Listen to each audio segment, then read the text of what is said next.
रे कृष्ण गोपाल हरे हे दीन दयाल जय जय कृष्ण गोपाल हरे हे दीन दयाल हरे जय जय कृष्ण गोपाल हरे हे दीन दयाल हरे कृष्ण गोपाल हरे दीन दयाल हरे हरे कृष्ण गोपाल हरे दीन दयाल हरे तुम करता तुम ही कारण तुम करता तुम ही कारण तुम करता तुम ही कारण तुम करता तुम ही कारण परम कृपाल हरे दीन दयाल हरे हरे कृष्ण गोपाल हरे दीन दयाल हरे हरे कृष्ण गोपाल हरे दीन दयाल हरे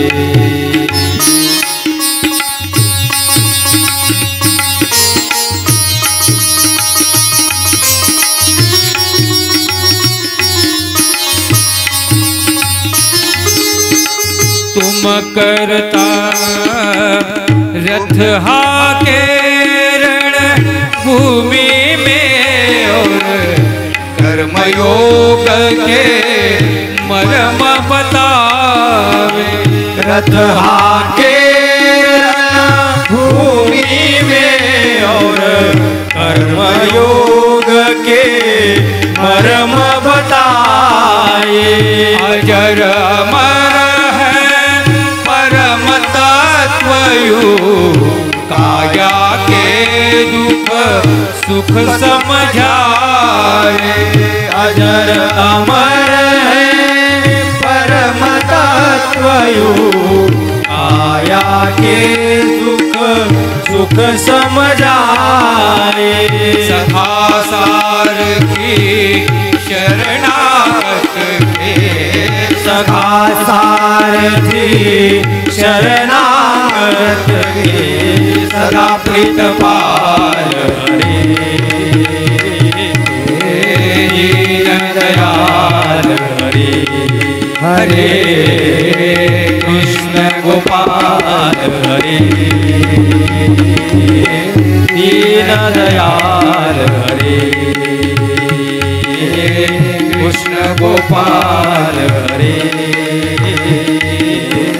दीन दयाल हरे श्याम के रंग में रंग गई मीरा रस आनो तो रस के आन हुए श्याम के रंग में रंग गई मीरा रस खान रस की खान हुए जग से आके बंद करी तो सूरदास ने दरस किए जग से आंखें बंद करे तो सूरदास ने दरस किए मात यशोदा ब्रिज नारी के मात यशोदा ब्रिज नारी के माखन चोर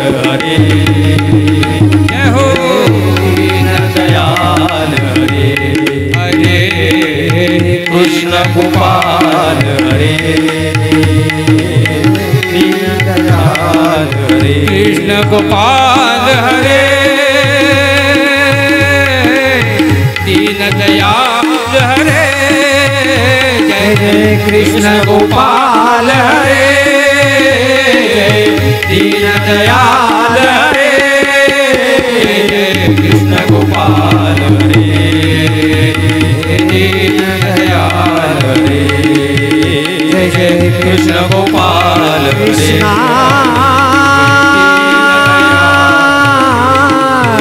जय जय कृष्णा दीन दयाल जय जय कृष्ण गोपाल हरे दीन दयाल हरे जय जय कृष्ण गोपाल हरे दीन दयाल हरे बहुरम्य जागा पाचाळ गौरी बहुरम्य पाचाळ गौरी बहुरम्य चरणोदक वाहे निर्मळ गंगा चरणोदक वाहे निर्मळ गंगा चरणोदक वाहे निर्मळ गंगा चरणोदक वाहे निर्मळ गंगा चरित्र हे ऐसे महिमा पुरावी चरित्र ऐसे महिमा पुरावी चरित्र ऐसे महिमा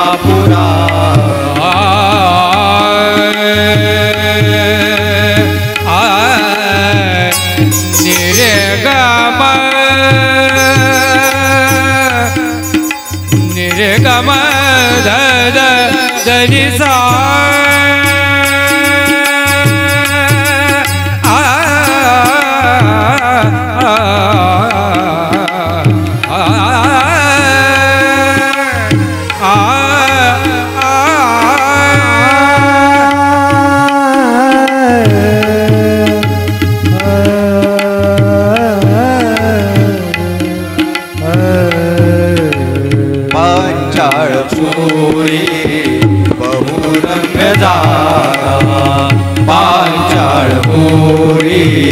बहुरम्य जागा पांचाळ पुरी बहुरम्य जागा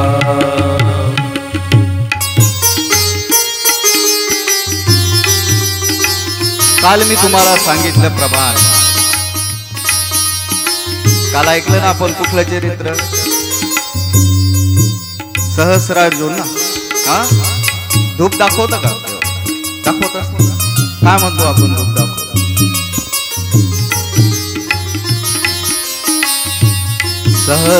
सहस्रार्जुन कराणी धूप घेसे ऋषीश्वरा हेची कर्म घडो देवा दत्त राजा जगद्गुरु धूप जेव्हा दाखवून आपण त्या परमेश्वराला आपल्या देवपूजेला एवढी ओवी आठवली ना की त्या सहस्रार्जुनाचं चरित्र तुमच्या मनामध्ये असलं पाहिजे याच्यासाठी मी तुम्हाला आठवण करून परमेश्वर देतो फक्त त्या मर्यादेमध्ये राहून आपण त्याचं चिंतन करावं हा चरित्राचा तो प्रयास आणि मग काल सांगितल्याप्रमाणे आज काय बघायचं आपल्याला ओवी मी साठी निवडली करुणा स्तोत्रामधली ओवी आहे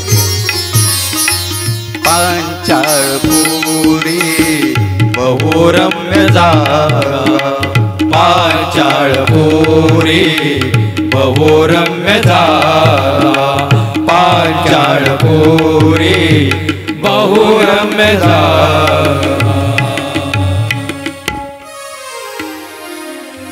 आज या ठिकाणी ज्यांची उपस्थिती लाभलेली आहे परमपूजनीय परमादरणीय परमश्रद्धेय आपले वाघोदेकर बाबाजी शास्त्री, त्याचप्रमाणे परमपूजनीय श्री मुरारी व्यास बाबाजी, आणि खऱ्या अर्थानं मी पहिल्या दिवशी उल्लेख केला सर्वप्रथम की माझं भाग्य आहे की या परिसराशी माझी नाळ जोडली, माझं तुमच्यात येणं जाणं आहे, एवढा मोठा परिवार मला मिळाला. ह्या फैजपूरला चक्रधर गुरुकुल संस्कृतमध्ये 5 वर्ष मी बाबा आम्ही सगळे भावंड 5 वर्ष फैजपूरला राहिलो. आणि खऱ्या अर्थानं ज्यांच्या सानिध्यामध्ये राहण्याचं एक नशीब आम्हाला मिळालं असे आमचे गुरुवर्य आदरणीय श्रद्धेय प्रातस्मरणीय ज्ञानसूर्य महानुभाव संप्रदायामधले दिवी बिडकर शास्त्री आमचे दादा गुरुवर्य आहेत आमचे. त्यांचंच थोडंफार मार्गदर्शन आज तुमच्याशी बोलू शकतो. आमच्या दादांचे आवडते शिष्य आज या ठिकाणी उपस्थित आहे. माझे ज्येष्ठ बंधू गुरुबंधू राजू दादाजी बिडकर आहेत. आमचे दीपक अण्णा आहेत. मला या ठिकाणी साथ देत असलेले आमचे विलासराज शास्त्रीजी आहे माझे बंधू. उपस्थित सर्व तपस्विनी महिला मंडळी, आणि प्रामुख्यानं उल्लेख करावा लागेल की कालपासनं जे या ठिकाणी आपलं सगळं कार्यक्रमाचं प्रसारण या ठिकाणी करत आहेत असे आमचे तपस्वी दादाजी राहेरकर. इतकी कथा त्यांनी कालची सगळीकडे गेली त्या आहे की मला भरपूर फोन आले. आणि वाघोद्याला सांगितलं आवर्जून, वाघोदा एवढं गाव त्यांनी गावाचं नाव आपलं दूरपर्यंत पोहोचवलं. असे तपस्वी दादाजी राहेरकर दादांना मी या ठिकाणी दंडवतो. खऱ्या अर्थानं आज आपण पंचाळेश्वरचं चरित्र आपण बघणार. पंचाळेश्वरला काय दत्तात्रय महाराजांचं निद्रा भोजन आहे. थोडी मला आठवत द्यायला, माझं थोडं गडबड. भोजन आहे पंचाळेश्वरला, परंतु ते भोजन बघत असताना अगोदर आपल्याला भिक्षा बघावी लागेल ना. भिक्षा झाली तरच भोजन आहे, अगोदर भोजन होईल. भिक्षा मागावी लागेल ना अगोदर आणि नंतर भोजन. मग भिक्षा कुठे आहे? कोल्हापूर. आणि म्हणून हे भिक्षेचं श्री दत्तात्रय महाराज चरित्राचं चिंतन आपण करूयात. भिक्षा कुठे, का कोल्हापूरला, आणि त्यानंतर आपण पंचाळेश्वरचं चरित्र या ठिकाणी आपण ऐकणार आहोत.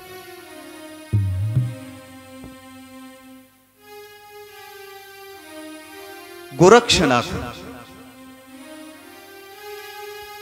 या नवनाथापैकी एक सिद्ध साधक की अनेक सिद्धी त्यांच्या प्रयत्नाने त्यांच्या तपाने जे नवनाथापैकी जे एक आहेत ना ते गोरक्षनाथ अनेक सिद्धींनी मिळवल्या.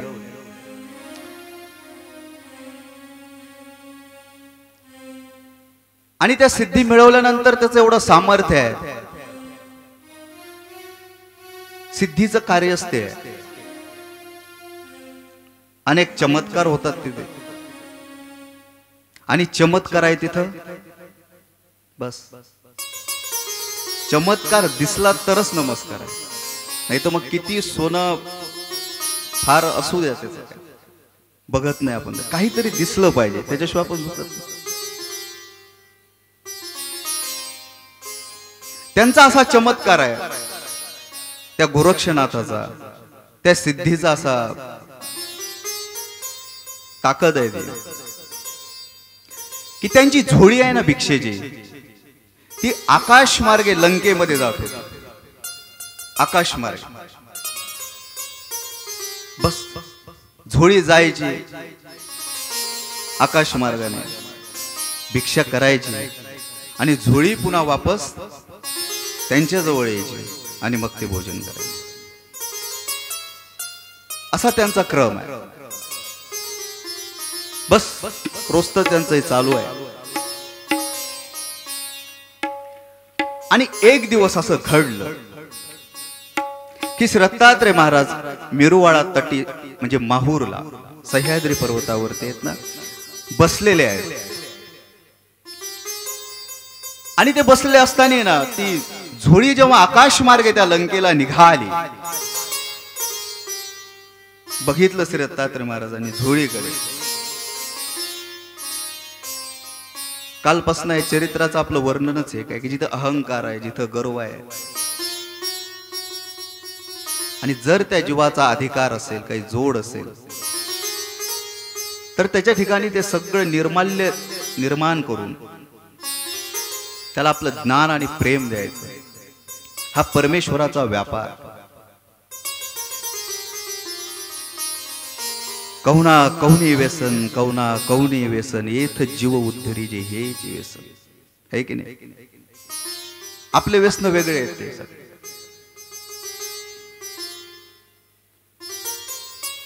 विचार करा ना तुम्ही की कुठलंही व्यसन कोणत्याही माणसाला असलं ना की त्या व्यसनाशी माणूस एवढा एवढा एकरूप होऊन जातो. उदाहरण आपण घेऊ तंबाखू खाणाऱ्याचं. थोडा वेळ जर त्याच्या सोबत जर नसली, काही किती अडचण म्हणजे किती गरजेचं काम असलं, किती महत्वाचं असलं, पहिली त्या तंबाखूची व्यवस्था तो कर. चुकूनही तंबाखू सोबत असली, चुना जर विसरला घरी तर चुनावाला एवढ्या गर्दीमधून तो सापडूनच आणल कुठून तरी. विशेषता आहे ती. मग कल्पना करा ना की जर त्या व्यसनाशी आपण एकरूप झाल्यानंतर कुठलंही व्यसन असं अनेक प्रकारचं आहे, जर आपण राहू शकत नसो, त्याच व्यसनाच्या धर्तीवरती परमेश्वरानं व्यसन स्वीकारलं काय? तुमचा आमचा उद्धार. आपल्यामधले असलेले अनेक अज्ञान आहे, दोष आहे, त्रिगुणात्मक जी बेडी आहे ना माणूस, ही सगळी तोडून आहे ना मोक्ष मार्गाकडे त्याचे वाटचाल कशी करावी, हा परमेश्वराचा व्यापार. बघितलं श्री दत्तात्रय महाराजांनी मेरुवाळा तटावरती बसलेल्या आहेत, काठावरती सह्याद्री पर्वतावरती माहूर गडावर आकाश मार्गे ती झोळी निघाली आणि श्री दत्तात्रय महाराजांनी आपला खडावा फेकला त्या झोळीकडे. ती झोळी खाली उतरवली, खाली आली ती झोळी.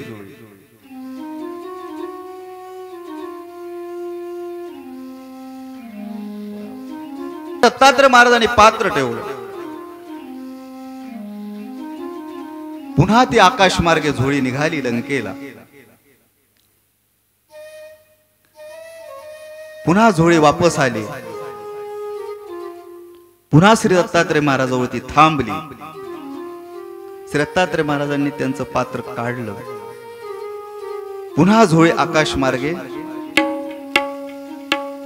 त्या गोरक्षनाथाकडे. त्याच्या एक लक्षात आलं की आपला रोजचा जो दिनक्रम आहे ना, रोजच्या पेक्षा आज काय झालं, झोळीला उशीर लागला थोडा. बरोबर आहे? जी रोजची वेळ आहे ना आपल्या झोळी यायची, आज जरा उशीर आले. काय घडलं असेल, कुठे थांबली असेल झोळी? सिद्धक साधक असल्यामुळे तो बघू शकतो आणि म्हणून ते चिंतनाला बसले, ध्यानस्थ, आणि बघितलं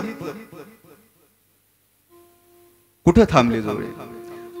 आणि मग जेव्हा ते ध्यानस्थ बसले, त्यांनी चिंतन केलं डोळे झाकून, तेव्हा त्यांच्या लक्षात आलं की या सह्याद्री पर्वतावरती ना त्या परिसरामध्ये कुठेतरी झोळी कुणीतरी थांबवली. निघाले गोरक्षनाथ तिकडे. जेव्हा त्या मेरुवाळा तटावरती ते आले ना, श्री दत्तात्रय महाराज तिथे बसलेले आहेत. जेव्हा त्यांनी त्यांना बघितलं, श्री दत्तात्रय महाराजांचं लावण्य, त्यांची मूर्त, त्यांचं ते देखणं स्वरूप, आणि त्याच्या लक्षात आलं की आपली जी झोळी थांबली ना, नक्की यांनीच थांबवली, यांचंच काम आहे ते.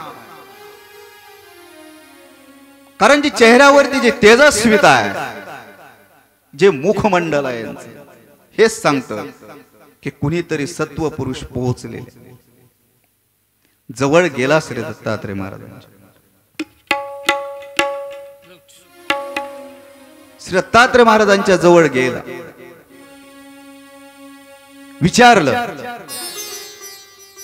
माझी झोळी जी आकाश मार्गे तिकडे लंकेला गेली, तुम्ही उतरवली का खाली ती?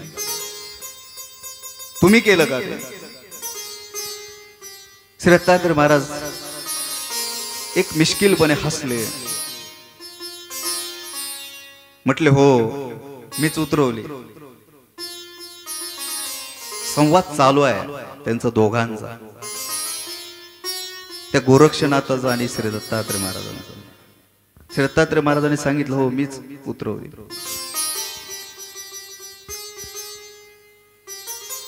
त्याचा गर्व जागृत झाला, गर्व आला त्याला आणि विचारलं काही सिद्धी आहेत तुम्हाला, काही जाणता तुम्ही?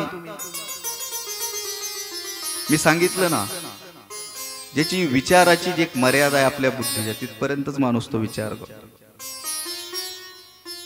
त्याला असं वाटलं जर माझ्या सिद्धीने जर हा पराक्रम होऊ शकतोय, घडू शकतो, तर यांनी जर थांबवली जोडी, हे कुण्या सामान्य माणसाचं काम नाही. नक्कीच कुठली तरी सिद्धी यांना प्राप्त असेल, विद्या प्राप्त असेल. विचारलं आणि हसले फक्त श्री दत्त महाराज, श्री दत्तात्रय महाराज. विचारतोय कोणाला? परमेश्वराला. त्यांनी हो सांगितलं आणि मग त्यांनी श्री दत्तात्रय महाराजाला असं सांगितलं, ठीक आहे, जर तुमच्या ठिकाणी एवढी सिद्धी आहे ना, एवढं सामर्थ्य आहे, तुम्ही सांगताय ना, एक परीक्षा आपण, तुम्ही माझी घ्यायची आणि मी तुमची घ्यायची. दोघांनी ठरव. होकार दिला श्री दत्तात्रय महाराजांनी त्याच्या त्या आव्हानाला. त्याने असं सांगितलं की मी आता अदृश्य होतो, मी नाहीसा होतो आणि मी अदृश्य झाल्यानंतर तुम्ही मला शोधा आणि नंतर तुम्ही मला शोधल्यानंतर तुम्ही अदृश्य व्हा, मग मी तुम्हाला शोधेल. बघूया आपण तुमची सिद्धी आणि माझी सिद्धी. ठीक आहे.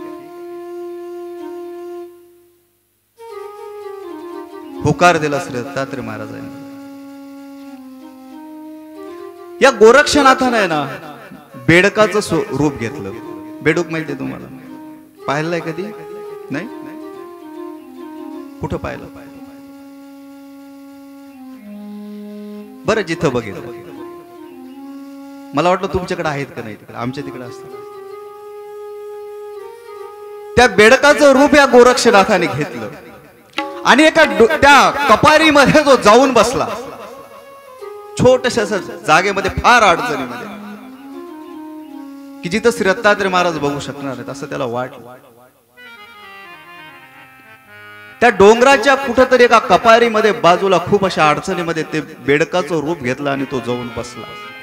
जसं त्यानं रूप घेतलं, तो लपला ना त्या कपारीमध्ये, त्या दुसऱ्याच क्षणी श्री दत्तात्रय महाराजांनी त्याच्या पायाला धरलं आणि बाहेर काढलं. सापड झालं.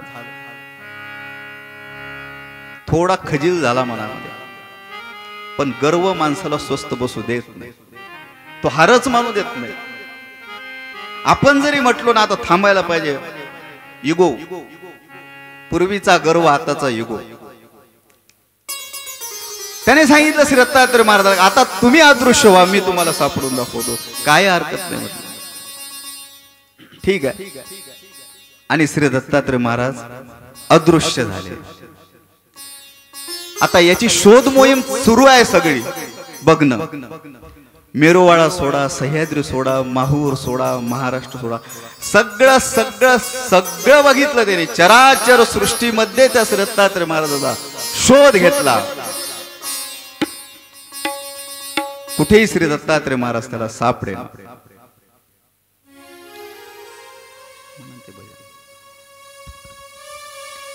साधन दाता प्रभु ईश्वरा, साधन दाता प्रभु ईश्वरा, दे ठाव तुझा चरणाला, दे ठाव तुझा चरणाला. साधन दाता प्रभु दत्तराया, साधन दाता प्रभु दत्तराया, देई देई ठाव तुझ्या चरणाला देई देई ठाव तुझ्या चरणाला नित्य आठवावा मन मंदिरा नित्य आठवावा मन मंदिरा देई देई ठाव तुझ्या चरणाला देई देई ठाव तुझ्या चरणाला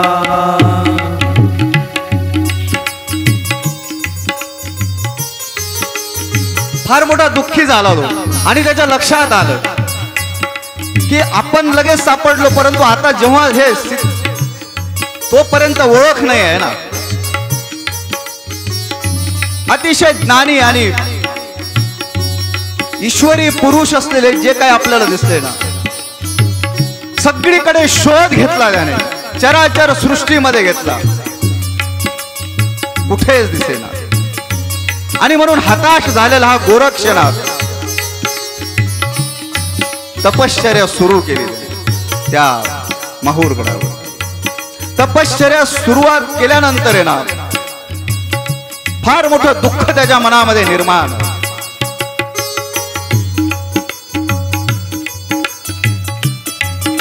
एक सिद्ध साधक, एकच विद्या आपल्याजवळ, त्याचा हा पराक्रम आपण दाखवायला गेलो, परंतु खऱ्या अर्थानं जो सिद्धीचा मालक आहे, रिद्धी सिद्धी ज्याच्या जवळ आहे, त्याची भेट होता होता एका गर्वाने होऊ शकली नाही. हे दुःख त्याच्या मनामध्ये आहे आणि त्या तपश्चर्याला ह्या गोरक्षनाथाने आहे ना सुरुवात केली. देई देई व तुझ्या चरणाला देई देई ठाव तुझ्या चरणाला देई देई ठाव तुझ्या चरणाला. ती तपश्चर्या चालू असताना मात्र तिची आता विनंती आहे की आपण जो कोणी असाल, जे अदृश्य झाले, आता आपण तुम्ही समोर या, मला दर्शन द्या आणि आपल्या चरणाचा ठाव, तुमच्या चरणावरती जागा मला मिळावी. एक आर्त त्याने तपश्चर्या सुरू केली अंतःकरणात. आणि त्याच्या त्या तपश्चर्याला प्रसन्न होऊन श्री दत्तात्रय महाराजांनी त्याला दर्शन दिलं. दर्शन झाल्याबरोबर त्या ठिकाणी साक्षात्कार एक मनामध्ये त्याच्या चमकून गेलं, हेच ईश्वर आहे.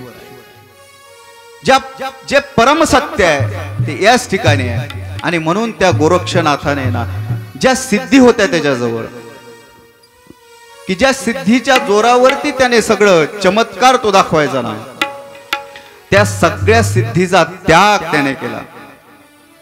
सगळ्या सिद्धीचा त्याग. लक्षात घ्या, कुणी काही चमत्कार दाखवणं, जशी ही झोळी आकाश मार्गे गेली, असे अनेक चमत्कार आपण बघतो ना, बघतो की नाही बघतो. कुठले कुठले असतात ते? कुणी पाण्यावर चाललं, कुणी पाण्यावर झोपलं, कुणी काहीतरी कुठं उडवलं, काय काय अनेक चमत्कार आपण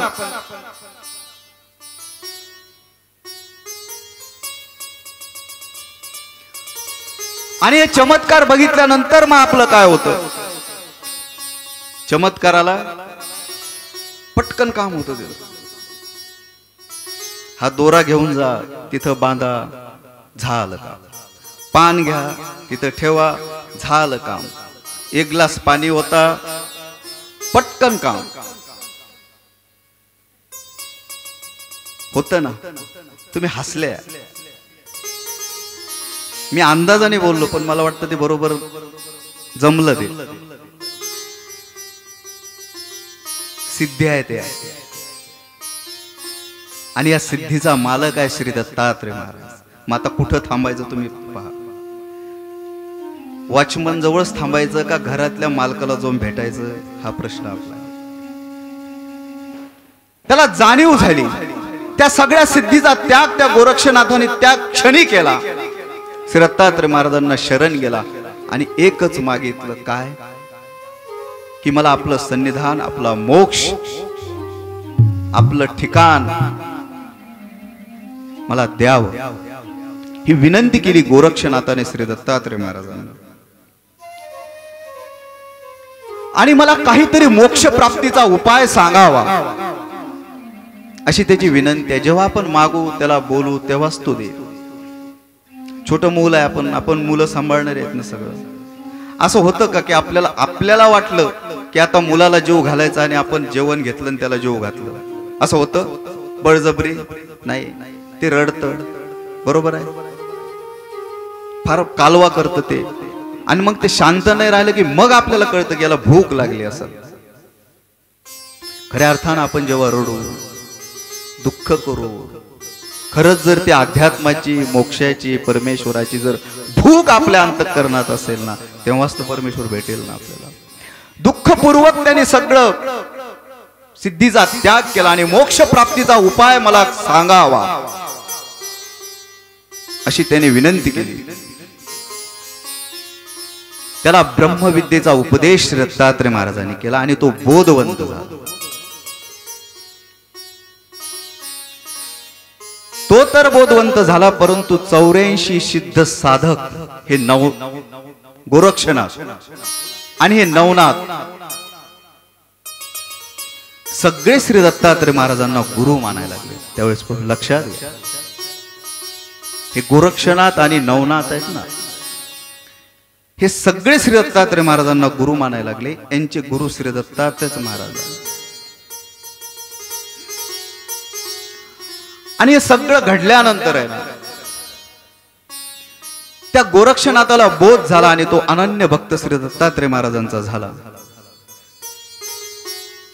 आणि मग ह्या गोरक्षनाथाची शिष्या भार्गव कन्या ही कुठे?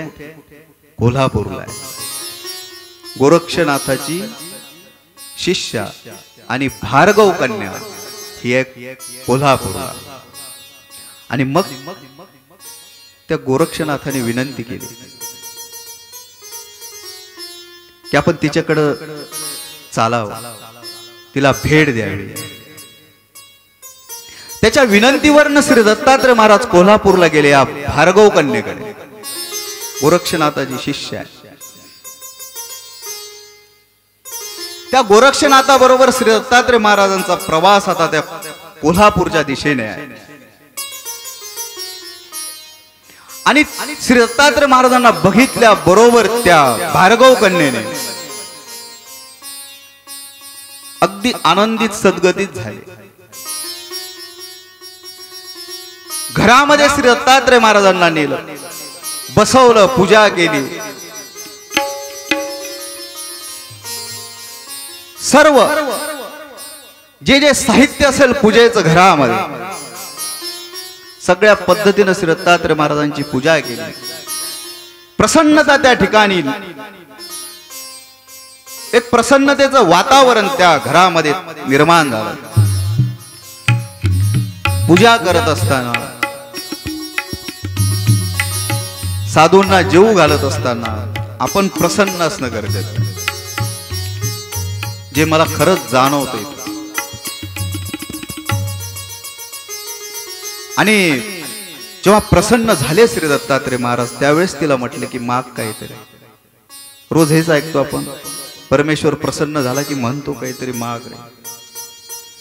आणि मग तिनं विनंती केली की माझी अशी इच्छा आहे, तुमच्या ठिकाणी माझी विनंती आहे की तुम्ही माझ्या घरी येणं रोज भोजनासाठी यावं. नाही, श्री दत्तात्रय महाराजांनी थांबवलं. भोजन नाही, परंतु भिक्षेला मात्र मी रोज कोल्हापूरला येईल. ती इतकी कुशळ आहे ना ही भार्गव कन्या, अगदी कुशलतेनं. जरी जेवण केलं नाही ना श्री दत्तात्रय महाराजांनी, त्याच्या ठिकाणी भिक्षा अशी तयार केली माऊल्यावर. पूर्ण ताटच वाढलं, जितके जेवणाला पदार्थ असतात असं ताट तिनं तयार केलं. आणि भिक्षाच म्हणून श्री दत्तात्रय महाराजांना त्या ठिकाणी अर्पण केली.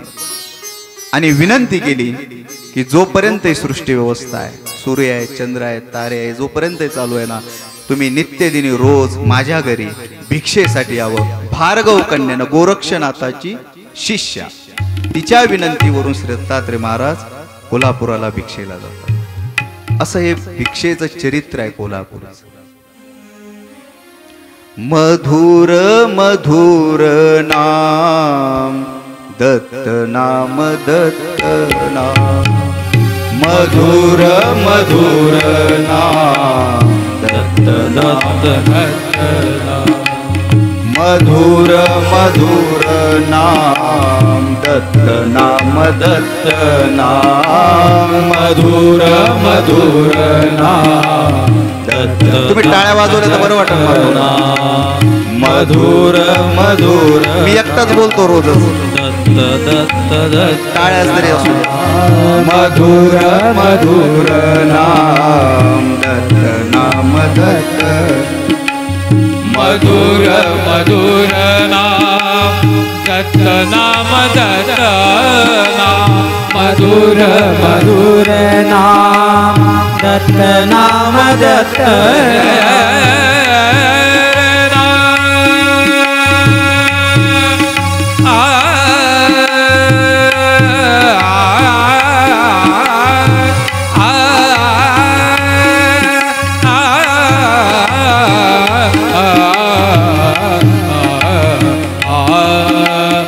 मधुर मधुर नाम दत्त नाम दत्त नाम.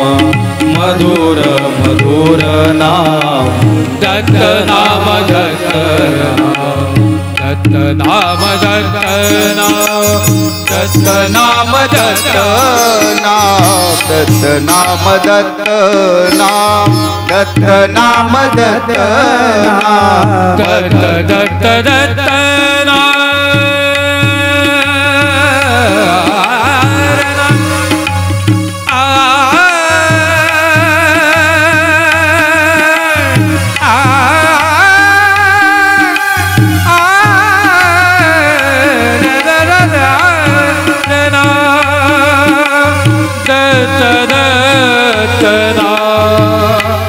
मधुर मधुर नाम.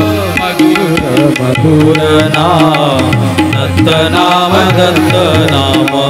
मधुर मधुर नाम दत्त नाम दत्त नाम. मधुर मधुर नाम दत्त नाम दत्त. श्री दत्तात्रेय महाराज की जय. आणि आता ही भिक्षा झाल्यानंतर आहे ना कोल्हापूरला आता भिक्षेनंतर भोजन आहे पांचाळेश्वरला.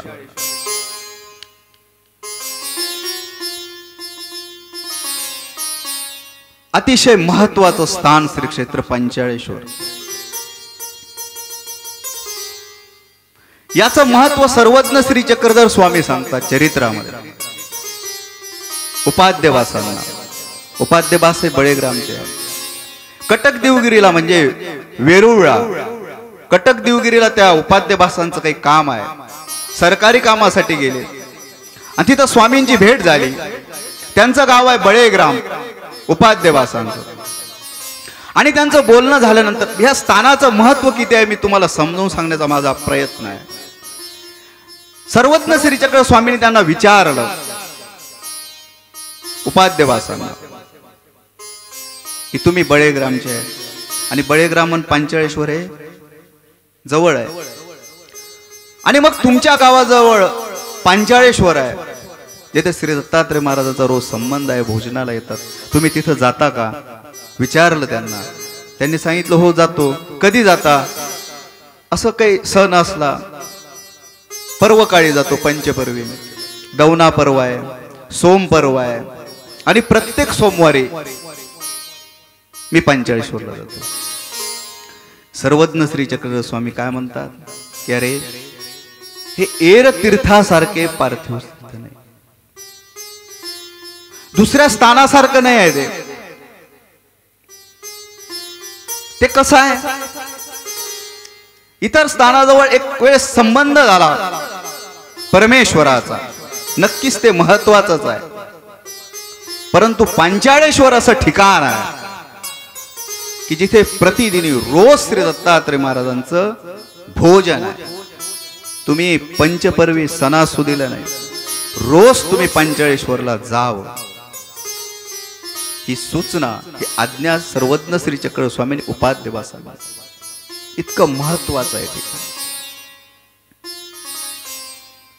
सर्वज्ञ श्री चक्र स्वामींचं जेव्हा आगमन आहे ना पहिलं पंचाळेश्वरला, बळेग्राम वरनं कडा रोकड्याला डोनीमध्ये, म्हणजे होडी नाव पाण्यामध्ये बसून येतो आपण, त्या कडा रोकड्याला आले. आणि जेव्हा सर्वज्ञ श्रीचक्र स्वामी पंचाळेश्वरला आल्यानंतर ना, जर आपण गुंफेचं स्थान, म्हणजे जिथं आमचा आश्रम आहे तिथे ते गुंफेचं स्थान तिथं आले. आणि तिथं आल्यानंतर सोबतच्या सगळ्या भक्तजनाला महत्व सांगतायत पंचाळेश्वरचं गंगेकडे बोट करून. बघा की पंचकृष्णापैकी आपला असलेला एक आपला अवतार सर्वज्ञ श्रीचक्र स्वामी, एक अवतार दुसऱ्या अवताराचं महत्व सांगतोय. किती मौलिक घटना आहे. एक देव, एक अवतार, दुसऱ्या अवताराची महती त्या ठिकाणी सांगतो.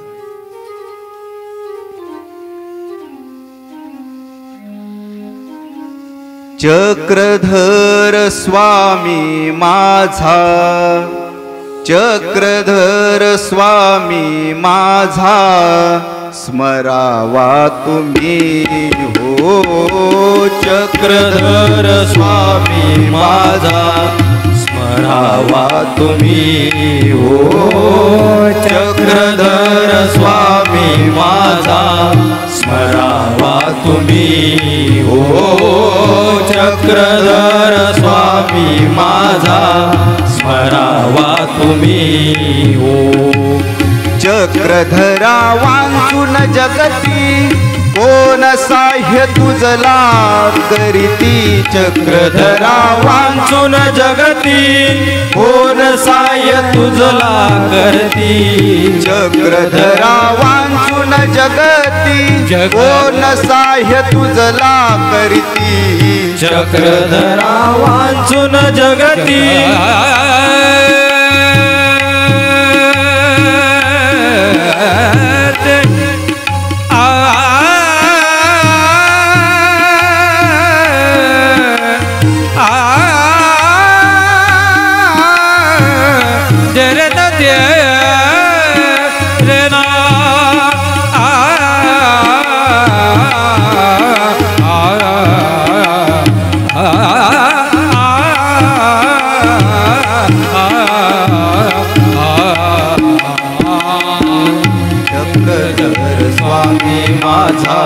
स्मरावा तुम्ही हो.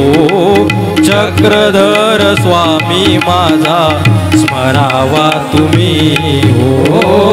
चक्रधर स्वामी माझा, स्मरावा तुम्ही हो. सर्वज्ञ श्रीचक्र स्वामी जेव्हा पंचाळेश्वरला आले त्या गुंफेच्या स्थानावर, सर्व भक्तिजनाला दाखवलं देखील का हे श्री दत्तात्रय महाराजांचं आत्मतीर्थ, की ज्या ठिकाणी श्री दत्तात्रय महाराज रोज भोजनाला येतात ना, ते ठिकाण सर्वज्ञ श्री चक्रधर स्वामी परिवाराला सांगतायत, अरे खाला खाला दंडवत.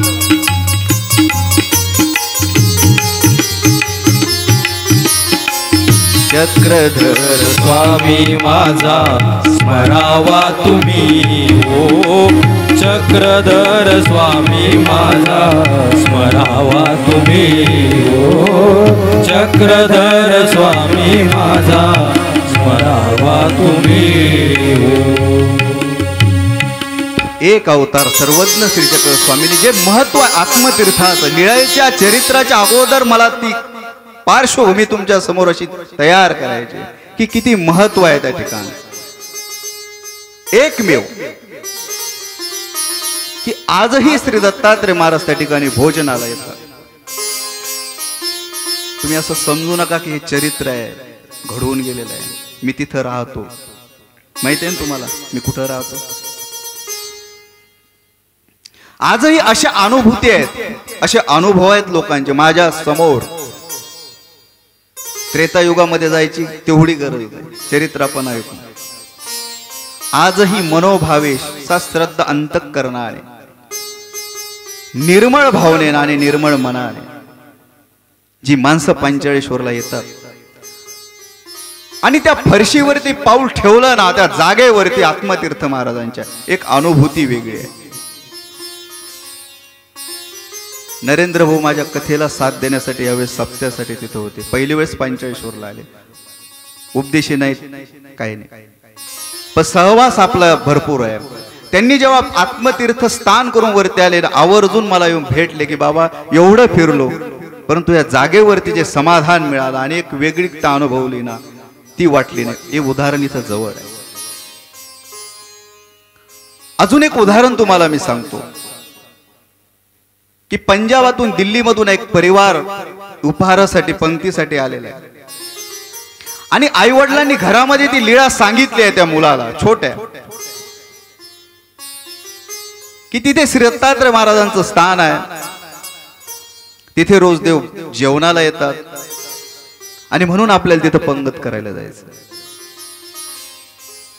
ऐकलं त्या मुलाने, निघाले पंचाळेश्वरला. मुलं काय, जे आपण त्यांना बोलू, जे सांगू ते शब्द ते धरून बसतात बरोबर. त्यांना बाकी कुठली पार्श्वभूमी माहित नसते. उपहार झाला, त्या ठिकाणी आरती झाली आणि त्यांनी विचारलं, ते हिंदी भाषिक आहे, मी तुम्हाला मराठीत सांगतो, की तुम्ही तर सांगितलं होतं ना इथं जेवायला येतात श्री दत्तात्रय महाराज, इथं जेवण करतात. छोटी मुलं हे काय, निर्मळ मनाची माणसं, मुलं आणि देवा घरची फुलं आहेत. ते काय कळतं त्यांना. नंतर जेव्हा आपण 24 गुरु ऐकू ना श्री दत्तात्रय महाराजांच्या, 24 गुरु मध्ये एक गुरु बालक आहे श्री दत्तात्रय महाराजांचा. बालकालाही श्री दत्तात्रय महाराजांनी गुरु मानलं, हट्ट धरला त्याने. खोटं बोललात तुम्ही मला, कुणीच आलं नाही, जेवलं नाही, तुम्ही तर म्हटले कुणीतरी येतं इथं जेवतं. अशी घटना घडली त्या ठिकाणी की त्या मुलाला आहे ना, जे स्थान आहे ना आपलं आत्मतीर्थाचं, तिथं त्याला असा प्रकाश दिसला, अशी ज्योत दिसली ना, की तो प्रकाश पाहून तो आरडला की इथं काहीतरी मला आता दिसलं, इथं कुणीतरी होतं. अदृश्य झालं. ते सत्य घटना आहे. काय असेल ते की जर मनातून आणि अंतःकरणामधून जर शोधायचा प्रयत्न केला, काय मिळत. आणि आजही तुम्ही बघा, मी जेव्हा अस्वस्थ होतो, जेव्हा वाटतं वेळ आहे, खाली जाऊन बसलो ना एक 10 मिनिटं, पूर्ण समाधान होतं. नवीन ऊर्जा माणसाच्या मनामध्ये निर्माण. हे मला तुम्हाला का सांगायचं की चरित्र ऐकण्या अगोदर त्याचं महत्व तुम्हाला समजावं, हा माझा प्रयत्न आहे. असं हे पंचाळेश्वरचं महत्व. त्रेतायुगामध्ये हा जो पंचाळेश्वरचा सगळा भाग आहे ना, हे सगळं दंडकारण्य होतं. घनघोर जंगल, अगदी वृक्षांची दाटी, असा तो भाग की ज्याला दंडकारण्य असं म्हटलं जातं. या दंडकारण्यामध्ये म्हणजे त्या परिसरामध्ये राजा आहे, पांचाळ राजा. हा पांचाळ राजा त्या ठिकाणी राज्य करतोय. आणि या पांचाळ नगरीमध्ये आहे ना, देव शर्मा नावाचे एक अनन्य उपासक श्री दत्तात्रय महाराजांचे आहे. अतिशय धार्मिक देव शर्मा, एक भक्तिपरायण असलेले एक व्यक्तिमत्व.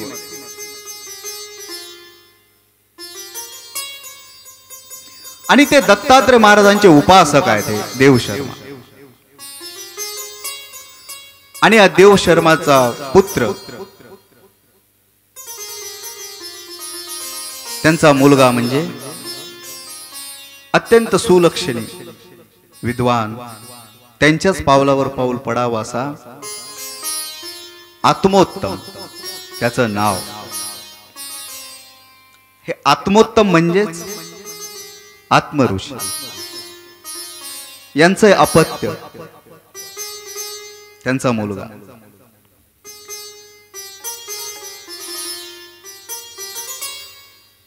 आणि अतिशय धार्मिक आहे. आणि श्री दत्तात्रय महाराजांचा उपासक असल्यामुळे ना, त्याच्या भक्तीने, त्याच्या ओढीने ना श्री दत्तात्रय महाराजांचं पंचाळेश्वरला आगमन आहे. हे आत्मोत्तम जेव्हा श्री दत्तात्रय महाराजांची पूजा करत होते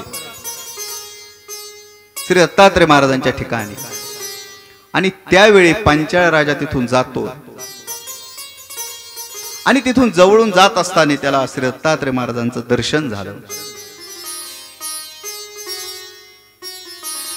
भोजनाला जी विनंती केली दुसरी भेट आहे, पण त्याच्या अगोदर पंचाळ राजाची पहिली भेट आहे श्री दत्तात्रय महाराजांसोबत पंचाळेश्वरला. भेट झाली, त्याने त्या आत्मोत्तम ऋषी सारखी श्री दत्तात्रय महाराजांची पूजा केली. प्रसन्न झाले श्री दत्तात्रय महाराज आणि त्याला वर दिला प्रसन्न होऊन की तू दैत्य दानव यांचा नाश करणारा होशील आणि साधूंचं, ऋषीमुनींचं, सत्पुरुषांचं रक्षण करणारा होशील, असा वर पंचाळ राजाला श्री दत्तात्रय महाराजांनी दिला. आणि मग काही काळानंतर आहे ना हे आत्मऋषी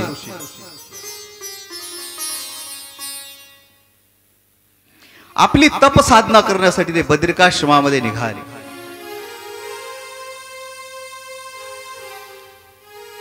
काळाची पावलं पडतायत,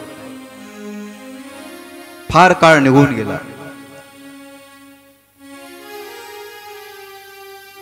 आणि त्यानंतर जेव्हा असं घडलं त्या पंचाळ नगरीमध्ये थोडी घडामोड अशी झाली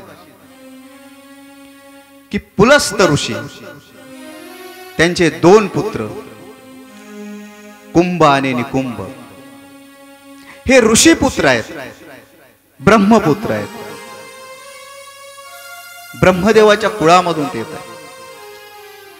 परंतु ऋषीपुत्र जरी असले ना, परंतु त्यांच्या अघोरी तपश्चर्येमुळे सगळे त्यांनी जे सिद्धी मिळवल्या तपसाधनेमधून त्या सगळ्या असुर वृत्तीच्या आहेत आणि राक्षसी वृत्तीच्या आहेत. आणि साहजिकच ते त्यांनी मिळवल्यानंतर त्याचा उपयोग काय चांगल्यासाठी होईल का?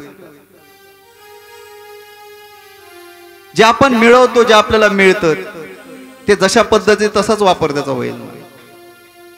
आणि मग त्याचा वापर कसा सुरू झाला त्या कुंभ आणि निकुंभाचा, की त्या परिसरामध्ये जेवढे साधू आहेत, ऋषीमुनी आहेत, त्यांची आश्रम आहेत, त्यांचा परिवार आहे सगळा, ह्या सगळ्यांना कुंभ निकुंभाने त्रास द्यायला सुरुवात केली. ऋषीमुनींना त्रास, साध्वी माता असतील त्यांना त्रास, आश्रमाचं सगळं नेस्त नाबूद करायचं, बस एवढंच त्यांचं काम. परिसरातली सगळी ऋषीमुनी ना व्यथित आहे, दुःखी आहेत, काय करावं. आणि म्हणून सगळे ते एकत्रित झाल्याने आत्म ऋषीकडे गेले की कुंभ निकुंभ आहेत ना, असुर वृत्तीचे, राक्षसी वृत्तीचे, खूप उपद्रव त्यांनी माजवला, काहीतरी उपाय करा. आणि मग आत्म ऋषीने सांगितलं की तुम्ही काय करा, पंचाळ राजाकडे. का जायचंय पंचाळ राजाकडे? की श्री दत्तात्रय महाराजांची त्याची भेट झालेली आहे आणि श्री दत्तात्रय महाराजांचा वर आहे त्याला की तू दैत्य दानव याचा नाश करणारा होशील, सात्विक वृत्ती, ऋषी मुनी, साधू संत यांचा रक्षण करणारा होशील, हा वर आहे. पंचाळ राजाकडे आले ही सगळी ऋषी मुनी, आत्मऋषी समेत. पंचाळ राजाला विनंती केली की जी संकट आहे ना, ही जी सगळं परिसरावरती आलेलं आहे, अशा अशा पद्धतीची सगळा वृत्तांत त्या ऋषी मुनींनी घडलेला सांगितला. आणि पंचाळ राजाने त्या ठिकाणी त्यांना आश्वस्त केलं, सांगितलं काही काळजी करू नका, मी त्यांचा बंदोबस्त करेन. सैन्य घेतलं, निघाला त्यांच्याशी लढण्यासाठी, युद्ध करण्यासाठी कुंभ आणि निकुंभासोबत. युद्धाचा इतका प्रसंग मोठा आहे तो की तिचं वर्णन केलं तर किती वेळ पुरणार. घनघोर युद्ध झालं आणि शेवटी एक कुंभ आणि निकुंभ त्यांचा वध केला, त्यांचा मृत्यू झाला. पांचाळ राजा विजयी झाला, निघाला वापस. सगळं झालं, त्यांचा नाश झाला. जे ऋषी मुनी साधू संत जी आपल्याकडे आले होते मागणी घेऊन, ती आपण पूर्ण केली. परंतु हे सगळं घडत असताना एक शल्य त्याच्या मनामध्ये आहे.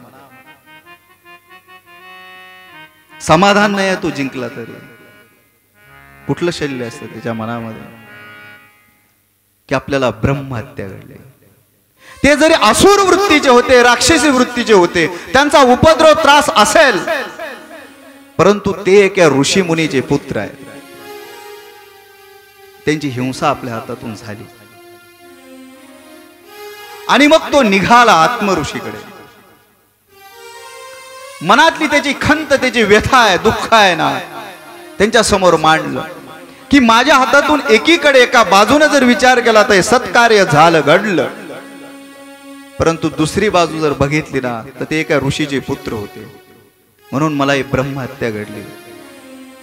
हे पातक मला घडलं, हा कलंक माझ्या आयुष्याला लागला, हा कलंक घेऊन मी जगू शकत नाही. आत्मऋषींनी सांगितलं की तू श्री दत्तात्रय महाराजांची आराधना कर, त्यांना बोलव, तू त्यांचा वर आहे तू. त्याने सांगितलं की ऋषीवर, मी जरी राजा असलो, मी जरी हे कार्य केलं ना, तर शेवटी माझ्यापेक्षा पात्रता तुमची आहे. तुम्ही श्रेष्ठ आहात. तप साधनेनं त्या उंचीवरती तुम्ही पोहोचलेला आहे ना.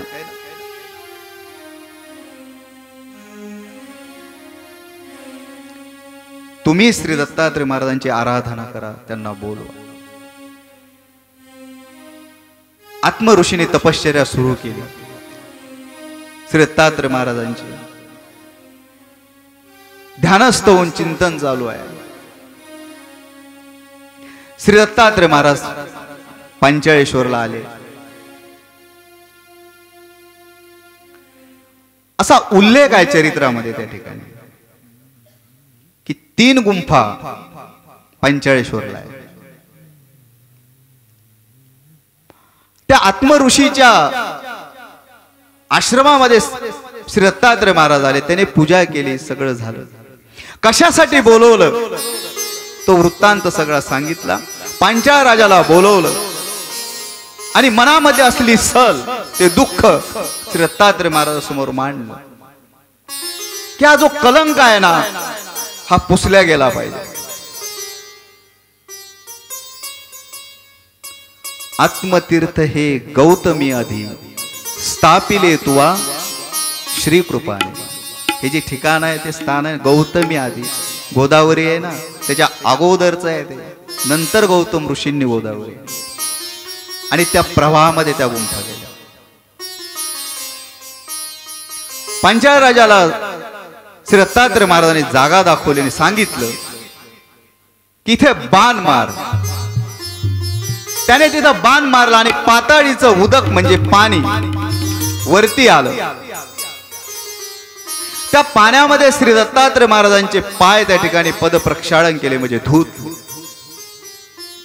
आणि त्या पाण्यामध्ये पांचाळ राजाने आंघोळ स्नान केलं आणि त्याला सांगितलं, जे तुझ्या मनामध्ये शल्य आहे ना, जे तुझ्या मनामध्ये दुःख आहे ना, आजपासून हा विचार मनातून काढून टाक की जे कार्य केलंय ना ते सत्कार्यासाठी केलंय, आणि त्याचं एक प्रायश्चित म्हणूयात आपण. ह्या पाण्यामध्ये ते धुवून निघाले. म्हणून हे आत्मतीर्थ म्हणून ओळखले. आणि अजून एक चरित्रामध्ये असा उल्लेख आहे की त्या काठी तिथं ओटा बांधला आत्मऋषीने आणि पांचाळ राजाने. आणि हे सगळं घडल्यानंतर आहे ना, सगळी प्रसन्नता आहे, पांचाळ राजाही प्रसन्नता आहे, आत्मऋषी प्रसन्न आहे. आणि मग त्यांना त्या दोघांची विनंती आहे श्री दत्तात्रय महाराजांना. दोघांनी विनंती केली श्री दत्तात्रय महाराजांना की आपण प्रतिदिनी रोज पांचाळेश्वरला भोजनासाठी यायचं. आणि पांचाळ राजा आणि आत्मऋषी ह्या दोघांच्या विनंतीवरून श्री दत्तात्रय महाराज आजही प्रतिदिनी रोज पांचाळेश्वरला भोजनाला येतात. की ज्या ठिकाणी भाव आहे त्या ठिकाणी श्रद्धा आहे. आणि तो श्रद्धेचा आणि भावाचा आत्मविश्वास आपल्यामध्ये आहे ना, परमेश्वराला आपल्या समोर ऐकावं लागतं. आणि त्यांच्या विनंतीवरून श्री दत्तात्रय महाराज त्या ठिकाणी भोजनाला येतात.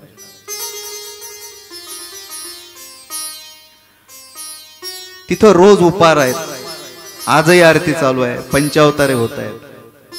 अशा अनेक आख्यायिका श्री आत्मतीर्थ महाराजांच्या संबंधित अशा आहेत ना भरपूर, की प्रत्येक ठिकाणी एक साक्षात्कार त्या ठिकाणी होतो. परंतु तिथं त्या अनुभूतीसाठी, अनुभवण्यासाठी आहे ना, तो भाव, ती श्रद्धा महत्वाची आहे. भाव कसा असावा, सहज मला या ठिकाणी आठवलं म्हणून एक चरित्र मी तुमच्या समोर मांडतो. महाभारतातला हा प्रसंग आहे, कृष्ण चरित्रामध्ये येतो. सर्वज्ञ श्री चक्र स्वामींनी पैठणला तो निरोप. दुर्योधनाचा आणि पांडवाचं कसं आहे, चांगलं आहे ना, खूप नाही ना का, चांगलं बरं होतं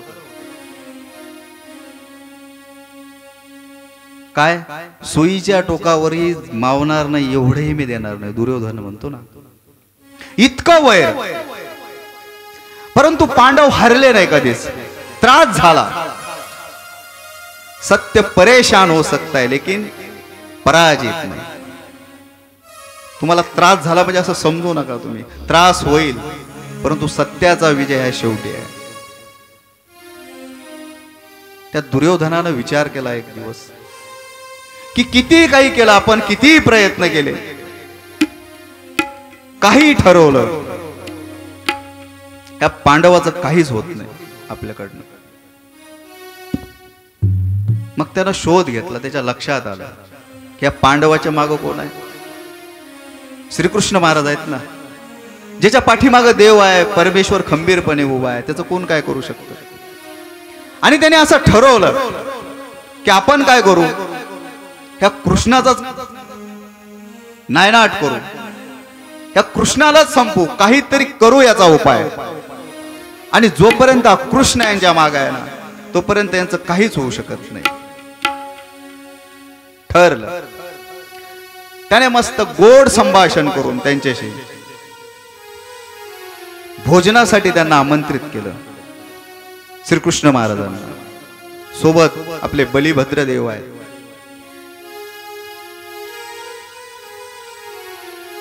उद्धव देव आहेत, सगळे त्या दुर्योधनाच्या त्या दारावरती आहे ना, प्रवेशद्वारावरती राज्याच्या त्याच्या ते उभे आहेत सगळे. भोजनाची तयारी त्या दुर्योधनाच्या महालामध्ये सगळी झाली आहे. त्यांचा भेटकाळ चालू आहे, भेटतायत ते, एकामेकाला आलिंगन देत आहेत. भेट झाल्यावर आपण गळा भेट घेतो, त्यांची गळा भेट चालू आहे. आणि हा सगळा प्रकार चालू असताना बाजूला कोपऱ्यामध्ये उभे आहेत विदुर देव आहे ना, विदुर उभे आहेत बाजूला. मनामध्ये विचार आहे त्यांचे. आपण जर मोठे असतो, आपली जर श्रीमंती असते, एखाद्या राजगादीवर असतो, असंच देवानं आपल्याला आलिंगन दिलं असतं, आपल्यालाही जवळ घेतलं असतं.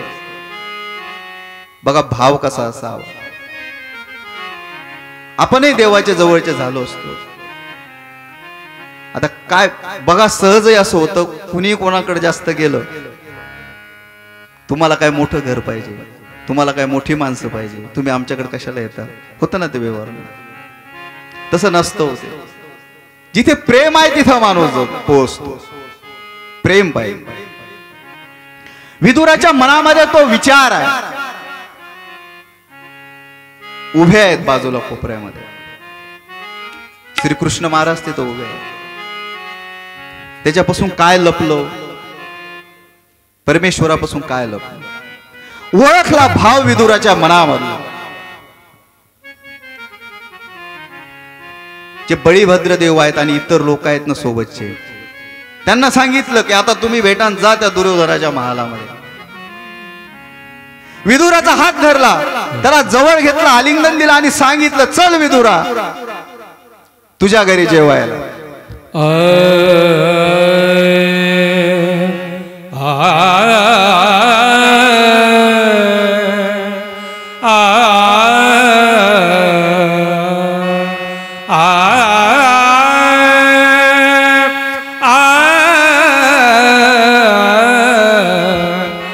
उद्धवजी चल विदुरा जावे. उद्धवजी चल विदुरा घर जावे. उद्धवजी चल विदुरा घर जावे. उद्धवजी चल विदुरा घर जावे. उद्धवजी चल विदुरा घर जावे. मीठे मीठे बोल सुदामी के पोए. मीठे मीठे बेर सुदामी के पोए. ऊंचे ऊंचे भोग लगाए. उद्धवजी चल विदुरा घर जाए. उद्धवजी चल विदुरा घर जाए. उद्धवजी चल विदुरा घर जाए. उद्धव देवाचा हात धरला आणि विदुराला सांगितलं चल तुझ्या घरी जेवायला. काय परिस्थिती झाली असं, काल विषय झाला आपला. अचानक जेवण जर ठरलं तर काय होईल. बरं आपलं बरं आहे, विदुराची परिस्थिती आपल्यापेक्षा भयान आहे. आपलं प्रत्येक डब्यामध्ये सगळं साहित्य तयार आहे, आताही नेले माणसाचं जेवण होतं. त्या विदुराला थोडा वेळ समजेना खरं आहे का स्वप्न आहे. सुटलं तिथं पळत त्या घराकडे. चरित्र असं सांगतं धोतर सुटलं विदुराचं. लोक सांगताय की विदुर देव अरे धोतर सुटलं तुमचं. काही नाही, माझ्या घरी देव जेवायला येणार. भान नाही कपड्याचं, देव माझ्या घरी जेवायला येणार. आता देवाने मोठं घर बघितलं का चांगलं, इकडं तर फार मोठं होतं, काय कमी होतं. काय बघितलं, भाव. उद्धव देव सोबत आहे. निघाले श्रीकृष्ण महाराज विदुराच्या घरी. तुटकी बाज आहे विदुराच्या घरी. सोफा सेट नव्हता. तुटकी बाज, जिला पाय बरोबर नाही, जिला दोऱ्या बरोबर तिच्या. ती बाज टाकली श्री कृष्ण महाराजाला बसायला आणि पत्नीला सांगितलं की श्रीकृष्ण महाराज आपल्या घरी जेवायला येतात. योग असा आहे की नुकतंच उठून तरी आलेलं पीठ घरामध्ये पडलेलं. त्या पत्नीनं लगेच त्या पिठाचं तरण केलं. तरण म्हणजे तरण, कन्या. त्या कन्या केल्या, तयार झाल्या आणि ठेवल्या श्रीकृष्ण महाराजांसमोर. वाढल्या त्या कन्या आणि ते समोर जेव्हा ते पात्र म्हणूयात आपण, त्या कन्या जेव्हा ठेवल्या ना श्रीकृष्ण महाराजाला ते आवरे ना. त्याला इकडनं सावरायचं, इकडनं सावर, इकडनं सावर, इकड चालू आहे त्यांचं.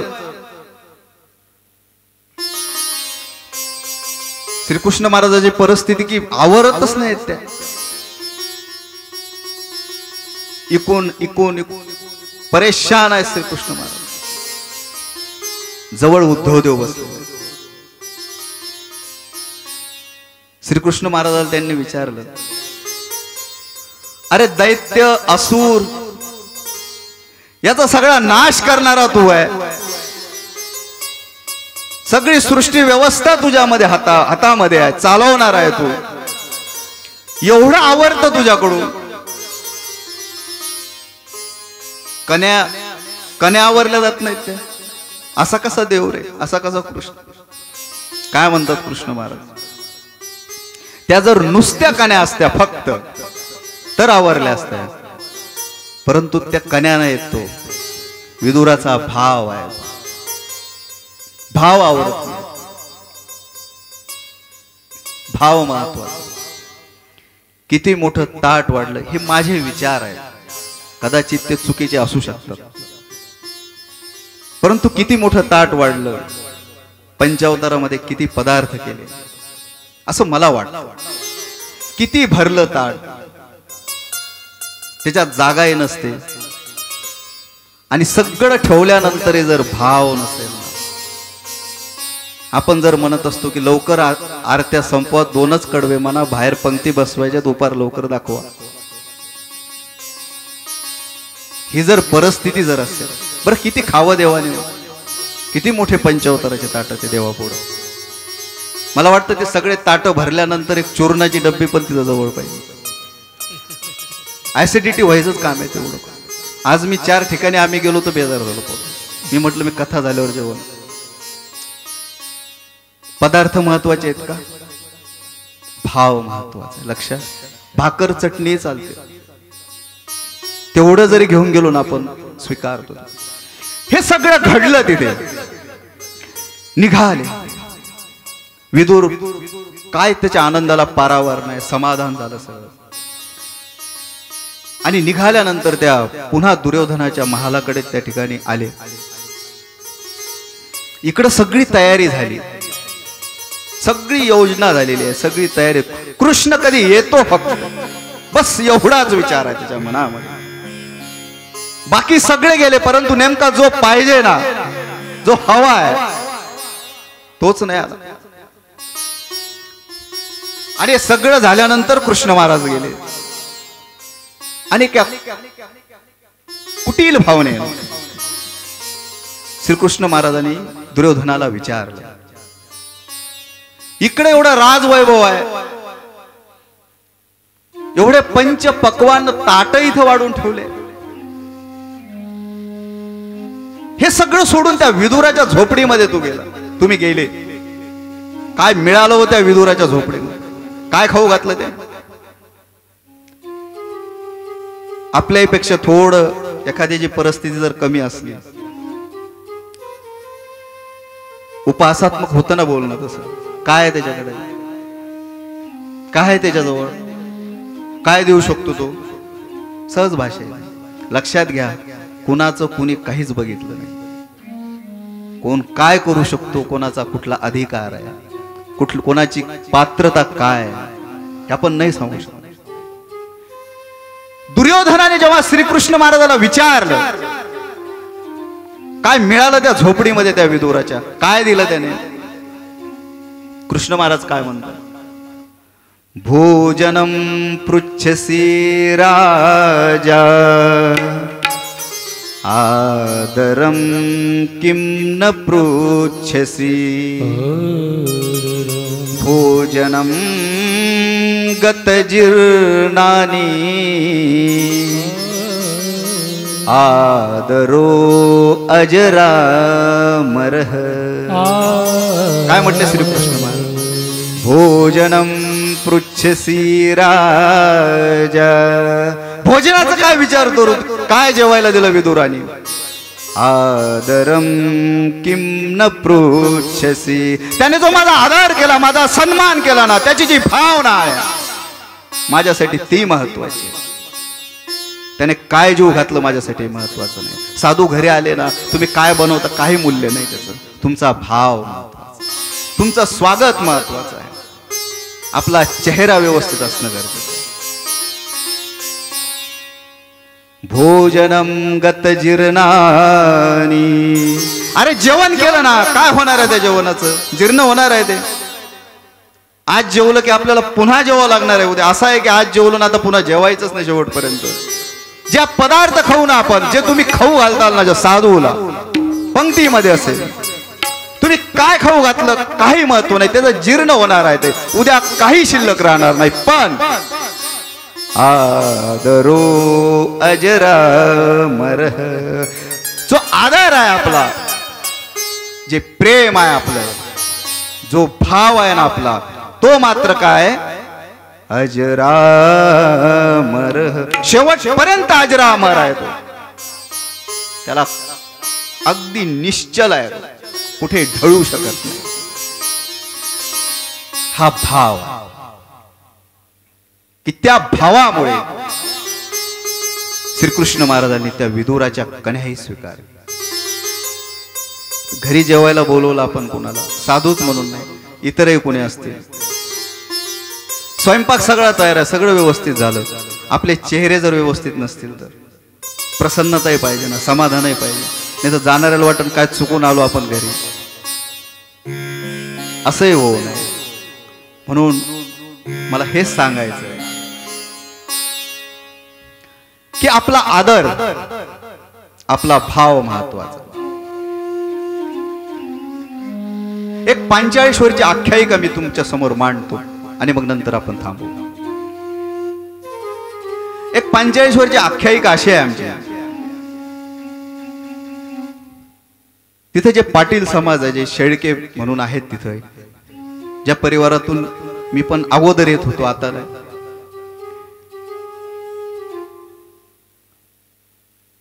विवाह झाला नवीन, सुनबाई घरात आली, नवीन लग्न होतं.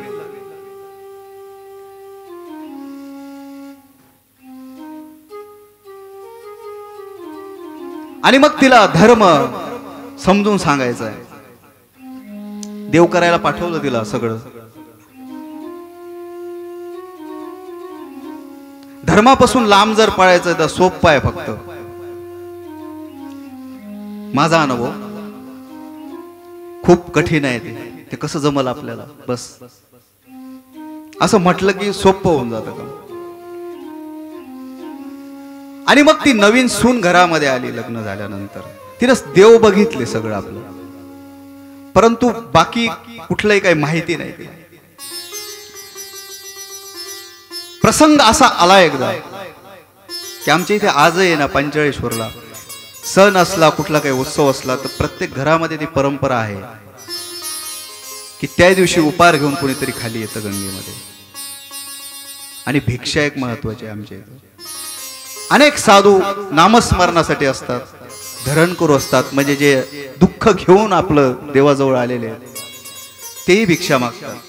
पहिल्यापासून पूर्वीचा काळ फार वेगळा आहे. माझ्यापेक्षा बाबाला जास्त माहिती आहे, बाबा माझ्यापेक्षा मोठे आहेत. प्रत्येक घरामध्ये ती परंपरा आहे, पद्धतच आहे ती, की स्वयंपाक झाल्यानंतर ना 4-5 भाकरी आहेत ना, हा स्वयंपाक कमीत कमी जास्त केला जातो. का? भिक्षेसाठी. आणि एक माणूस तिथं दाराजवळ बसतो, जेव्हा भिक्षा संपतील ना तेव्हाच ते पुढच्या कामाला जातात. अशी एक परंपरा आहे पंचाळेश्वरला.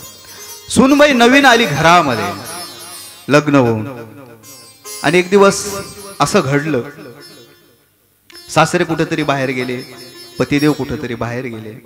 नवीन आहे, तिला काहीच माहित नाही, स्मरण काय, उपार काय, देव काय, काहीच नाही. आणि प्रसंग असा आला की कुणीच नसल्यामुळे घरामध्ये तिला सांगितलं, उपार घे आणि आत्मतीर्थाला देवाला दाखवून.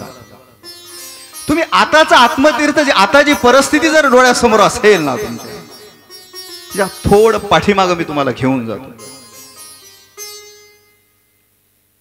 पूर्वी ना त्या स्थानावरती ना खाली सहसा कोणी नसायचं, पुजारी मंडळी, क्वचित 1-2 साधू, असं तिथलं वातावरण. निघाली उपार घेऊन, सोबत छोटी मुलगी आहे तिच्या. उपार तर घेऊन आली, दाखवायचा कसा माहितीच नाही.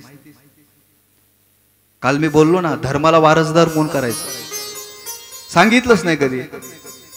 नवीन आहे ती, दुसरीकडून आलेली बिचारी. ताट ठेवलं, तिचा भ्रम असा की ताट आपण खाली घेऊन जायचं, कुणीतरी येत असेल, जेवत असतील, ताट वापस घरी घेऊन जायचं, बस एवढंच तिला माहिती. खाली आली देवाजवळ, छोटी मुलगी आहे सोबत तिच्या एक. सगळ्या लोकांनी आणि बाजूला जाऊन बसली ती की जोपर्यंत कोणी येणार नाही, ते उपार संपणार नाही, तोपर्यंत आपण थांबूया. जरी काही समजत नसलं तर एवढं समजत होतं तिला की हा देव आहे, देवाचं ठिकाण आहे. ध्यानस्थ बसले, डोळे लावले, मिटले डोळे. आरती झाली. दुसरे साधू संत जे भिक्षा मागणारे असतील, आपल्यासारखे असतील उपदेशी, ज्यांना माहिती आहे, आले, उपार दाखवला, निघूनही गेले. हिचं ताट तसंच आहे. बर घरी कसं जावं? जर असंच ताट भरून आपण जर घरी गेलो, आहे असंच, सासू रागावे, बोलेल ना, जेवले कसे नाही कोणी, तू तसंच वापस आणलं. सत्य आख्यायिक आहे. पूर्वी सासूचा धाक किती होता. पूर्वी काळ असा बदलला की पहिले मुलगी देताना ना, पहिल्या वेळेस सासूचा तपास करायच्या अगोदर कशी आहे, बरोबर आहे. आता लग्न जेव्हा येतं, आता सून कशी आहे चेक करून नंतर लग्न. पूर्वीचा काळ आहे तो. दुःख करायला लागली. जर मी घरी गेले वापस, सासू रागावे लागली होती, बसली तिथं. वेळ झाला. बरं दुसरी अडचण अशी आहे की जास्तही वेळ झाला तरी धाक आहे. मोठं दुःख करायला लागली, प्रार्थना करायला लागली. दोन्ही डोळ्यामध्ये अश्रू आहेत तिच्या. अंतःकरणातून धावा परमेश्वराचा आहे की इथं कोण येतं, कोण जेवतं मला काही माहित नाही, परंतु जे कोणी असेल ना इथे, माझी विनंती आहे, मी प्रार्थना करते, अंतःकरणात पूर्वक. जर हे संपलं नाही ना, तुम्ही जेवले नाही ना, घरी जाऊन माझी सासू मला भांडेल, बोलेल, ती मला कृपा करू. जे कोणी असेल ना त्यांनी इथे यावं आणि जेवावं. फार मोठं मनामध्ये ते दुःख आहे तिच्या. रडते ती, टपा टपा डोळ्यातून अश्रू पडतायत तिच्या. डोळे मिटले आणि अचानक असं घडलं तिच्या नजरेमध्ये की खरंच त्या ओट्यावरती कुणीतरी आलं. ते ताट संपलं आणि ते निघून गेले. घडलं असं. छोटी मुलगी आहे ना सोबतची, ती कंटाळली सोबत तिच्या. अगं चल ना, चल ना घरी, थांब. पेंगून तिथंच पडली ती मुलगी. जेव्हा ते ताट संपलं उपाराचं, घेतलं तिनं हातामध्ये, त्या मुलगी आहे सोबत ती. तिच्यात आता चालण्याचं बळ नाही. फरफटत फरफटत तिला घरी घेऊन गेली. झाल. आता उपाराची पद्धत काय की तिथं उपार दाखवल्यानंतर थोडा तरी वापस आणायचा. किंवा एक मत असं आहे की तिथं उपार दाखवल्यानंतर आपले पुजारी जे असतात खाली, तिथं द्यायचं. संध्याकाळ झाली. सासूने बघितलं ताटामध्ये काही शिल्लक नाही. ही तर जेवली नाही रस्त्याने, ही तर खाऊन नाही आली, का कुणाला देऊन तर नाही आली. नंतर प्रकार असा घडला दुसऱ्या दिवशी की जेव्हा खाली गंगेमध्ये गेले नाही देव करायला, पुजाऱ्यांनी विचारलं काल काही उपार आला नाही तुमचा, दिसला नाही, कारण भेटच नाही पुजाऱ्याची. मग पुन्हा शाश्वती झाली की उपार खाली गेला नाही. थोड्या वेळासाठी पुजारी बाजूला झाले असतील कुठे. तिला त्रास द्यायला सुरुवात केली सासून. खरं सांग, उपार गेला कुठं, तू जेवली? तिनं सांगितलं नाही हो. खरंच मी खाली उपार घेऊन गेले, तिथं बसले बराच वेळ. कोणीतरी एक साधू तिथं आले, त्या ओट्यावरती बसले, त्यांनी उपार खाल्ला. खरं सांगते तुम्हाला मी. आता तुम्ही उपार घेऊन आल्या मंदिरमध्ये आणि तुम्ही सांगितलं देवपूजन सगळं खाल्लं, काय खरं वाटन का? हसणार की नाही तुम्ही? आता हसले. बस. सासू म्हटली माझे केस जे पांढरे झालेत ना हे असे नाही झाले. पिढ्यान पिढ्या मी इथे उपार नुसता देवाजवळ घेऊन जाते ना मी, माझं अर्ध आयुष्य उपारात गेलं. माझ्या हाताचं नाही खाल्लं. तुला 4 दिवस झाले नाही येऊन, बरंच देव तुझ्या हातचं जेवलं. आता इतक्या वर्षाचा ह्या गोष्टीचा काही संबंधच नाही. हा प्रश्न आहे, संबंध आहे भावाचा. हा तिनं सांगितलं, प्रयास केला, तिनं खूप प्रयत्न केला. आता मानल ती सासू कशी? खरं वाटेल, थांब तू. पतिदेव काहीतरी बाहेर कामासाठी गेले आहेत, वापस आला म्हणजे हिचा पती आणि सासूचा मुलगा, मुलगाच ना.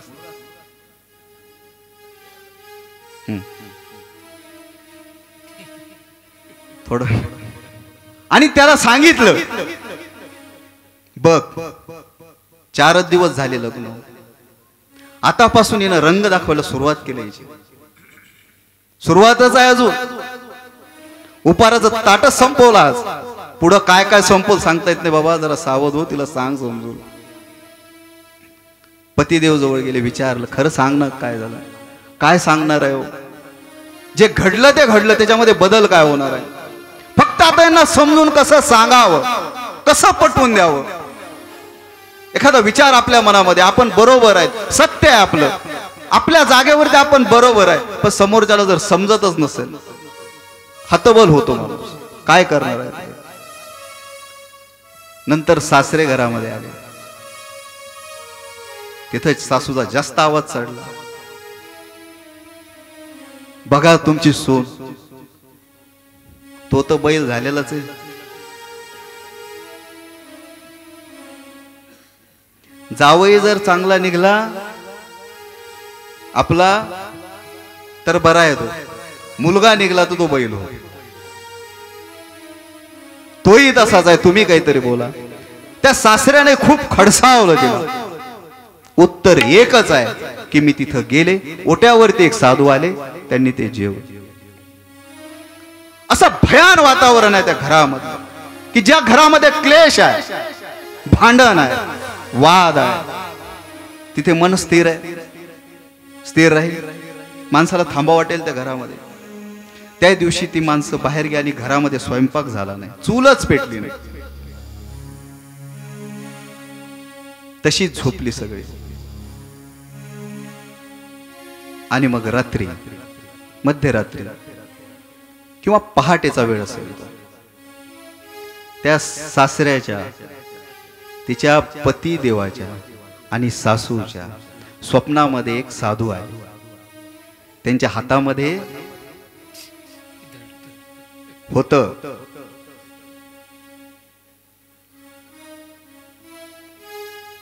असं उगारलं त्यांच्यावरती. का रे तिला त्रास देता रे? तिची ताट घेऊन आली ना, जे खाली तिने उपहार आणला ना, तो मी स्वीकार केला, मी खाल्ला तो. त्या साधूने असं उगारलं त्यांच्यावरती. रात्रभर झोप नाही ती घाला. याचा नंबर झाला की त्याचा, त्याचा नंबर झाला की त्याचा, हेच रात्रभर चालू. ही बिचारी का कोपऱ्यामध्ये झोपलेली आहे, तिच्या डोळ्यामध्ये अश्रू आहेत. कसं करावं? सकाळ झाली, तिघांची अवस्था सारखीच आहे. झोप आहे, झोप नाही. थोडे प्रसाद थोडेफार झालेले आहेत. सकाळी उठले. बरं कुणी सांगावं? समजा आता रोजच्या दैनंदिनीमध्ये कुठंतरी आपण बाजूला असतो, कुणी आपल्याला मारलं, बोललं, उगारलं, आपण थोडी सांगतो कोणाला की मला त्याने मारलं. तो काय मोठेपणाचा थोडी विषय आहे तो. उलट समजू नये म्हणून ही काळजी घेतो आपण. सासू बाहेर आली, तिच्या पतीकडे बघते नुसते, तो तिच्याकडे बघतोय. पुन्हा मुलगा बाहेर आला, तोही त्याच्याकडे बघ. नुसते तिघं एकामेकडे बघताय. आता सांगायचं कोणी, कसं सांगावं? रात्री प्रसाद मिळाला थोडा थोडा, तिघही एकामेकडे बघताय. त्याला वाटलं ते सुरुवात करेल, याला वाटलं हे सुरुवात करेल, त्याला वाटलं ते सुरुवात करेल. शेवटी मुलाने सांगितलं की मला असं रात्र सूचित पडलं, स्वप्न पडलं की एक साधू. आणि एक वैशिष्ट्य आहे त्या जे सूचित पडलं, स्वप्न पडलं ना, त्याच्यामध्ये त्या साधूने काय सांगितलं अजून की खबरदार, जर इथून पुढे तुला तिला त्रास दिला तर, तिला काही बोलले तर भविष्याची पूर्ण व्यवस्थाच होऊन गेली. ती माझी भक्त आहे, तिच्यामुळं मी जेवलो. इथून पुढे जर तिला काही बोलाल ना, तिला काही अपशब्द वापरा, तिला त्रास द्याल ना, पुन्हा असा स्वप्नात येईल किंवा प्रत्यक्षात येईल, असं सांगितलं. तिघांनी तो समाचार विचारल्यानंतर एकच निघाला, तिघांचा आहे. आणि त्यांच्या लक्षात आलं, चुकलो आपण, खरं बोलत होती ती. तिला बोलवलं, सासूने जवळ घेतलं, कुरवाळलं तिला आणि तिघांनी तिची क्षमा मागितली. सासू चांगली बरं असते बरं, नंतर तसं काही नाही, चांगली पण आहे, काही गोष्टी आपल्यावर अवलंबून. आणि तिची क्षमा मागितली. अशी एक आख्यायिका पंचेश्वरची. ह्या आख्यायिका खऱ्या आहेत, घडलेल्या आहेत त्या, की भाव कसा असावा, श्रद्धा कशी असावी. आणि त्या ठिकाणी जर आपण समर्पित असू ना, तर परमेश्वरालाही जेवावं लागतं, आपलं ग्रहण करावं लागतं. असं हे पंचेश्वरचं चरित्र आपण या ठिकाणी त्याचं चिंतन ऐकलं. खऱ्या अर्थानं आहे ना, तसा समारोप उद्या आहे आपला, परंतु आता उद्या रात्री काही कथा होणार नाही. बाबा म्हणतील बस झाला आता तुझं, तर जाय पंचेश्वरला. बाबा ज्येष्ठ आहेत आमच्या, अनेकांना पुढे ढकलतात. म्हणून मी एकच संपत्ती मानतो, मला दुसरं कशाचंच महत्व नाही. संपत्ती कुठली आहे आपली? एकच आहे की आपल्या जीवनामध्ये योग्य माणसं यावी, बस. मोजकीच असावी. तशी जीवनामध्ये फार थोडी माणसं माझ्या जवळ आहेत. त्याच्यापैकी एक बाबा आहेत आमच्या पाठीमागं पर्वतासारखे उभे असतात. आणि त्यांच्या असण्यामुळे आम्ही असं निश्चिंत राहतो. तू कथा कर. 7-8 वर्षापासून त्यांचा आग्रह होता मला, आणि वाघोद्यातच करू. परंतु मी सांगितल्याप्रमाणे माझी इच्छा होती की पहिले पंचेश्वरला करू. तिथं झाली. चरित्र श्री दत्तात्रय महाराजांचे पुष्कळ आहेत, भरपूर आहेत. परंतु या कमी वेळेमध्ये मला जेवढे मांडता आले ते मांडण्याचा प्रयत्न मी केला. उद्या या कथेचा समारोप आपण सकाळी करू. परंतु उद्याची परिस्थिती, आज जसं आता आपलं मोकळं चालू होतं, उद्या अमरावती निवासी कवीश्वर कुलाचार्य श्री कारंजेकर पिढीचं वंदन आपल्याकडे येत आहे. ते वंदन करायचं, अजून बरेच विधी पार पडायचे. बाबांनी तिकून मला असा हात केला की मला थांबावं लागणार आहे उद्या, मला किती बोलायचं असलं तरी. म्हणून मला जो प्रयत्न होता माझा, तो सादर केला. असे अनेक माणसं आमच्या बाबांनी उभी केली. माझे बालमित्र, तुम्हाला आठवत असेल, सुदाम शास्त्री कोठी, चिंतनीचं प्रमुख पद आता त्यांच्याकडे गेलं. त्यांची कथा इथंच झाली होती. कथा केली नव्हती कधीच त्यांनी. प्रवचन फार सुंदर अप्रतिम करतात. एक उदयोन्मुख व्यक्तिमत्व आहे आमच्या ह्यातलं. आपल्या पोथीमध्ये त्यांनी केलं. पण बाबांनी सांगितलं की नाही, संगीतमय करा तुम्ही. आणि त्यांचं संगीतमय प्रवचन पहिले याच व्यासपीठावरती वाघोद्यावरती झालं. त्याच्या पुढे जाऊन मी तुम्हाला सांगतो, त्यांचे भारतभर भागवत चालू होते आता सुदाम शास्त्री कोठींचे. परंतु जिथे जिथे त्यांचा योग येतो ना कथेचा, अगदी पहिल्या दिवशी ते आवर्जून सांगतात की वाघोद्याला माझी पहिली संगीतमय कथा झाली आणि तिथून माझी सुरुवात झाली. किती अभिमानास्पद गोष्ट आहे आपल्यासाठी. मलाही जाणीव राहिलंच नाही. म्हणून आपण सगळे एक परिवार, असं बाबांचं कार्य आहे. आणि म्हणून उद्या आपण श्री दत्तात्रय महाराजांचे 24 गुरु जे मी अगोदर सांगितले, ते इतके मोठे आहेत, त्याचा व्याप एवढा मोठा आहे की ते एका दिवसात किंवा एका तासात मांडणं शक्य नाही. परंतु मला थोडं मनामध्ये असं वाटेल की आपण त्यावरती काहीच बोललो नाही गुरुवरती, 24 गुरुवरती, तर त्याच्यामध्ये जे निवडक जे गुरु आहेत जे मला भावले, बस त्याचं एक चिंतन उद्या करून आपण उद्या या ठिकाणी कथेची समाप्ती करू. मग काही दिवसात थांबलेलं बरं, थांबायचं का? हा जो अट्टहास जो आहे तो फक्त तेवढ्या करताच आहे की त्या परमेश्वराचं ज्ञान आपल्यापर्यंत पोहोचावं, त्या परमेश्वराचं चिंतन आपल्याकडून घडावं, हा एक शुद्ध हेतू त्याच्या पाठीमागे आहे. तो सफल व्हावा याकरता हे प्रयत्न आहेत. आणि म्हणून आपण या समारोपाकडे वाटचाल करतोय. ती आज 4थ्या दिवसाने आपण या ठिकाणी संपन्न झालेली कथा आणि उद्या आपण त्याचा समारोप करणार आहोत. तर त्याची रूपरेषा सकाळी 8 वाजता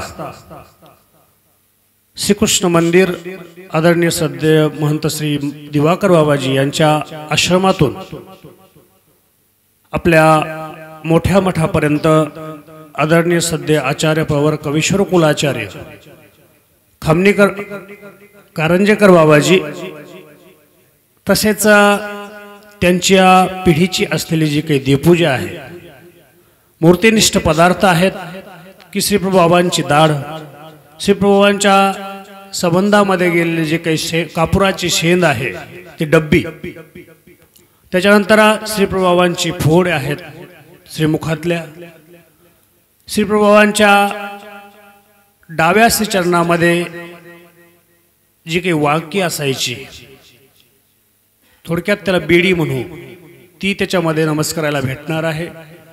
टिळा आहे आमच्या स्वामींचा, वजरीचा विशेष आहे, तांबूळ आहे, श्रीप्रभूंच्या संबंधामध्ये गेलेला आरसा आहे आणि प्रसन्न मठाचा म्हणजेच डोमेग्रामच्या प्रसन्न मठाचा ओटा त्याच्यामध्ये आहे. आणि कारंजेकर पिढीचं जे काही कुलवंदन आहे मुख्य, की ज्यांचा प्रतिवर्षी रोटाचा उपहार ज्या ठिकाणी दाखवला जातो, असे श्री दत्तात्रय महाराजांचा पवित्र अशा प्रकारचा तो विशेष, अशा या प्रसादवत असलेल्या संपूर्ण विशेषांचा आपल्याला उद्या नमस्कार करण्यासाठी त्या ठिकाणी उपलब्ध होणार आहेत. तर सकाळी 8 वाजता श्रीकृष्ण मंदिर दिवाकर बाबांच्या आश्रमामधून 8 वाजता सकाळी 11:15 अशा प्रकारची मिरवणूक या ठिकाणी येईल.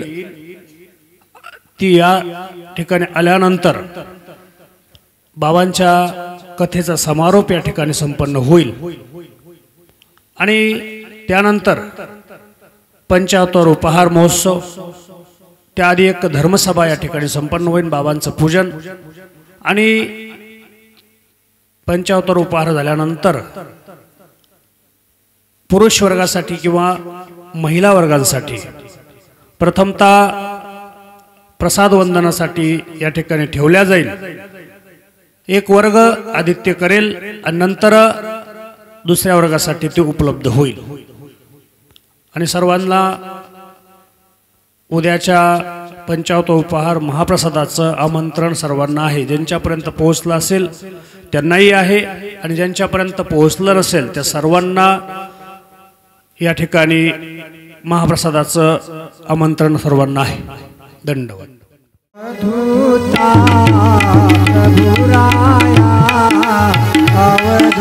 प्रभु राया, हो जय जय अवधूत प्रभु राया, जय जय अवधूता प्रभु राया, अवधूत प्रभु राया, ओ जय जय अवधूत प्रभु राया. ऋषिवंशी प्रभु अवतरले भक्त तारावया प्रभु रे भक्त ताराव. जय जय अवधूता प्रभु राया, अवधूत प्रभु राया, ओ जय जय अवधूत प्रभु राया. उमरांकित